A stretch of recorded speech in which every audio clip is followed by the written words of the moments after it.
অসুস্থ ঋতুপর্ণা নতুন ছবির মাঝেই হাসপাতালে নায়িকা। কি হয়েছে তার? বিস্তারিত জানতে ভিডিওটি দেখুন।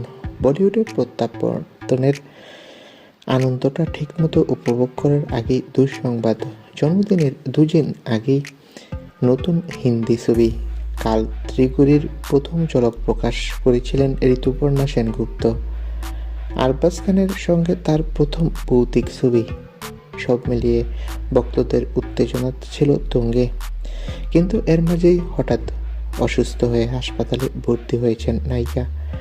শারীরিক অবস্থা নিয়ে টিম খুব বেশি কিছু জানায়নি, তবে শোনা যাচ্ছে কয়েকদিন ধরে প্রচণ্ড শারীরিক ক্লান্তি ও স্ট্রেসে ভুগছিলেন তিনি। এই ছবি ঘিরে প্রচুর কাজের চাপ ছিল, কখনো লন্ডন কখনো মুম্বাইয়ে লাগাতার শুটিং, প্রচার অনুষ্ঠান। এসবের মধ্যেই চলছিল তার মানসিক চাপ। তার উপর প্রথম জন্মদিন মাতৃহীন কাটানোর কষ্ট তাকে আরও দুর্বল করে তুলেছিল। এখন ডাক্তারের পরামর্শে তিনি পুরো বিশ্রামে আছে। অনেকেই তার দ্রুত সুস্থতা কামনা করছে। ভক্তরা সোশ্যাল মিডিয়ায় উদ্বেগ প্রকাশ করেছে। তো বন্ধুরা, তোমরা সবাই তার জন্য দোয়া করো, সে যাতে দ্রুত সুস্থ হয়ে ওঠে। ধন্যবাদ সকল।